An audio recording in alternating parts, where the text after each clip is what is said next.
You are about to see a Fix It Friday video, where a idiot with very little technical skill or knowledge will attempt to fix something.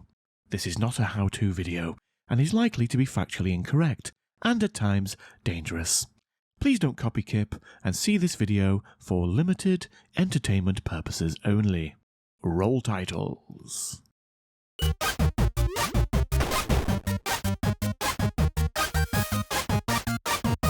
Hello, welcome to the channel if it's your first time here, and welcome back if it's not. Now it is a Fix It Friday where I'm going to attempt to repair something. And look, I'm even wearing a t-shirt. This is some new merch from my merch store.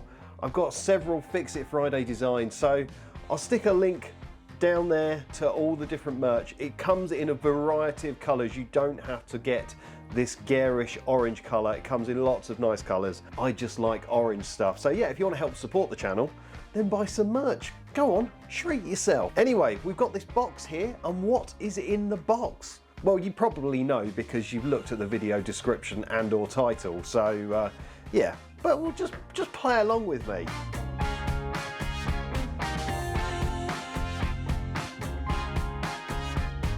There we have it. So we have got a Grandstand Scramble, and it's boxed as well, which is amazing. I mean, admittedly, the box does look like it's been a box for far too long, but it's nice to have something boxed at least. Oh, I'm pleased with this. Look at the care that it's been sent with. I like that. So I got this on eBay and it cost me, I think, just shy of £30, and it was sold as non-working. There you go, it's actually in pretty good shape. I did think these scratches on here were like wear, but it's actually part of the pattern, giving it a little bit of fake patina. That's really cool. So the text on the buttons, that's slightly sort of worn away, obviously through a lot of use. A bit of a rarity with these, it's got the original battery door. Amazing. Now I'm hoping this is going to be a relatively easy fix, because the last time I looked at a device of this ilk, it was a Firefox F7, and it didn't go very well at all. Not at all. Honestly, man, this is just mad. We made the music that no more heat, more white smoke, no. Not at all. I'll stick a link to the video up there. I still haven't repaired that one, so there's a bit of a spoiler there for you. I'm going to. I've got several more Firefoxes and try and sort of build up an idea of why it's not working and hopefully fix mine. So make sure you're subscribed to the channel. But today we're concentrating on this, which will hopefully be a relatively easy fix. I don't think anyone's been into this yet, because you have to remove this, I think, to access a screw under there, and that looks very much intact. So let's put some batteries in and see what it's doing or not. Now I think I might know what's wrong with this, but I'm not going to say anything because I don't want to jinx it. I mean, who knows, it might just like switch on and work. It doesn't. That's okay, that's good. Oh, also I've got this additional camera here which might record some action from a slightly different angle. So how does one get into this? There are 6 screws there, so I guess we'll unscrew it. As ever, while I'm unscrewing it, I'm going to shout out all those people who have joined the channel. Now, joining the channel costs from 99p a month, and you can do it for 1 month, you can do it for many months. So if you want to join up, just hit the button below this video or the link in the description and become a channel member. And if you join as an early bird or above, then I make sure that you see these videos first before anyone else. And also you get all kinds of little bonuses like outtakes and extended versions, and sometimes videos that haven't even been released. But anyway, while I'm dismantling this, I'm going to give a shout out to all those awesome people who have joined the channel already. So let's get into this. As you might have noticed through this video and also this voice recording, I've got a bit of a cold at the moment, so I sound slightly off. Sorry about that.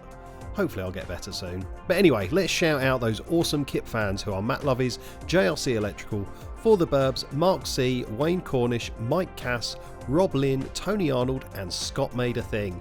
And you have to get up very early in the morning to beat the KIP early birds, who are Roberta Gurra, Dean Ball, Sean at Cablesmith Electrical, Wayne's Retro World, Tim Salt and Sorcerer Stan. And we've got our lovely pair of KIP lovers who are Bella Webster and Stez Stix Fix. And she's still here. She is our wonderful KIP nutter, and that is Becky Boobar. I want to thank Becky, Bella and also Matt, because they have been here for nearly 3 years, I think. So yeah, special shout out to all you guys, but big love to all my channel members, no matter what level you are. Go on, join the channel, it's nice. Okay, well that was pretty straightforward. I think I've just got to lift this off now. Nice. It's mad this. This is like it's brand new. You wouldn't think this is from 1982, would you? It's from the same era as that horrible Firefox that I looked at, and look at it. It's mad. What have we got? What have we got? What have we got?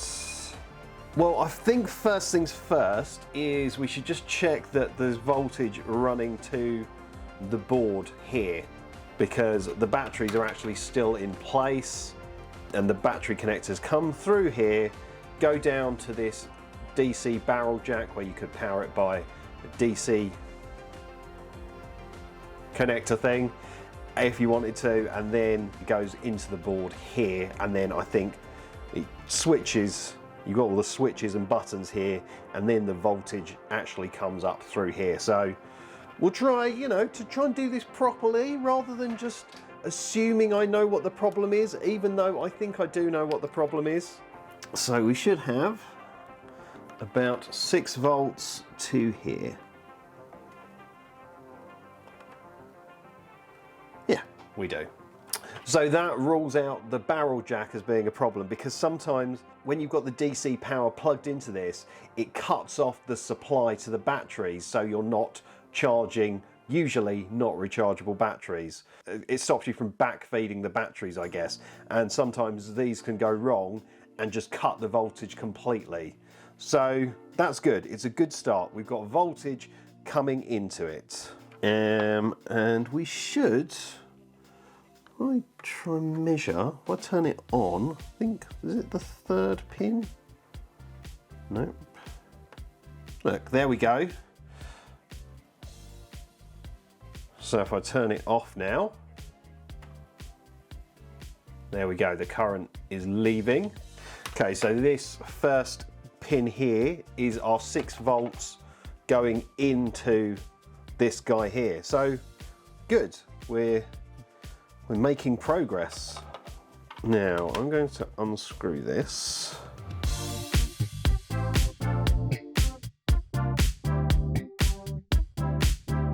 Oh, don't know if this is telling or not.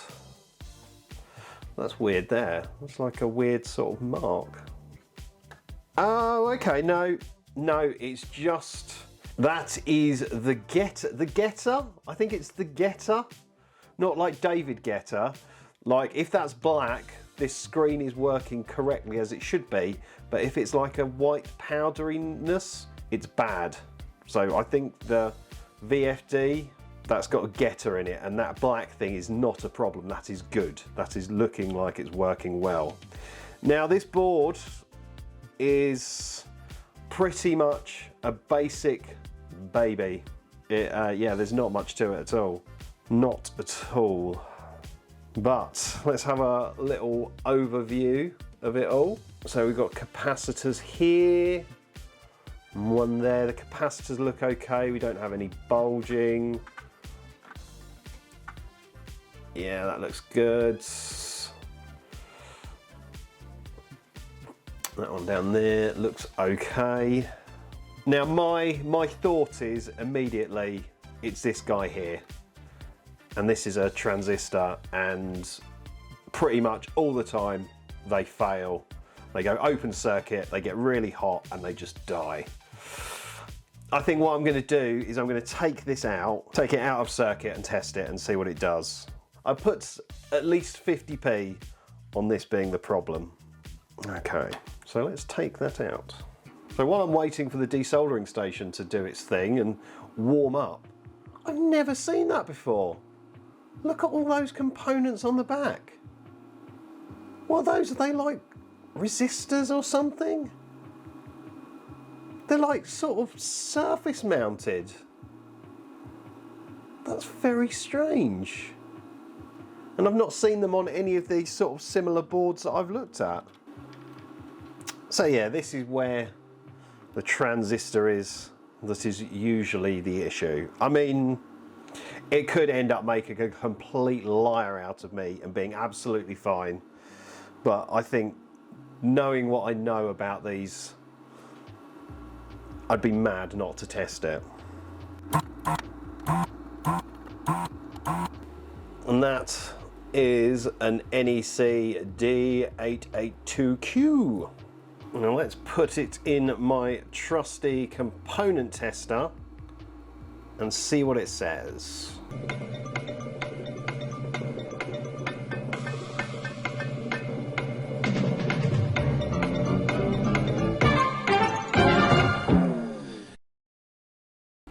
That's not a resistor. Now if I get a replacement one, and put that in, that's what it should look like. So as I suspected, this is dead, and hopefully putting in a new one will fix it. I mean, it almost feels too easy, doesn't it? But I've got to have some kind of win at some point on one of these types of devices. So the soldering iron has reached temperature. Let's solder our replacement in, and hopefully we fixed it.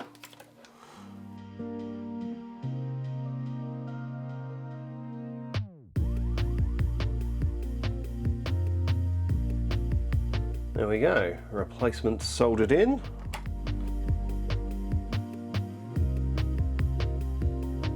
I'm so tempted to do what Stez Stix Fix does and confidently put everything back together, but he's a lot better at repairing stuff than I am, so yeah, I'm not going to do that. I don't imagine it would be this easy, but who knows.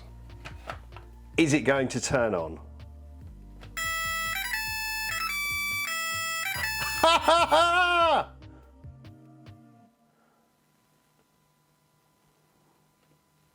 Look at that. Oh man. Oh, I should have had more confidence in myself. I really should have done. Come on guys, that is worth a like for that alone. I think, go on, give this video a like. I'd really appreciate it, and subscribe to the channel as well. As my t-shirt says, I've been badly repairing things since 2022. Stuff like this never happens to me. I never get an easy win. So yeah, give us a like. You've got to be worth it for that. And you know, why not share it to your friends? I imagine if you're watching this, you'll probably have friends who are interested in such nerdy antics.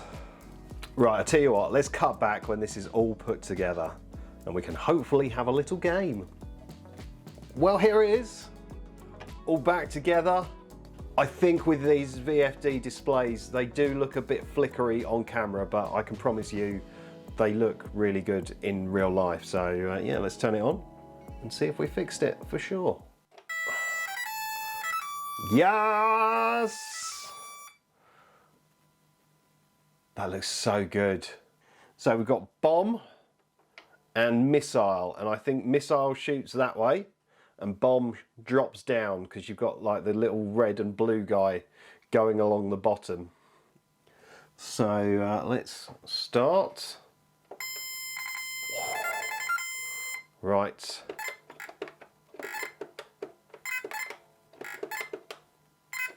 Yeah, it's really hard to play on the camera because the display is quite flickery. Can I bomb? Yeah.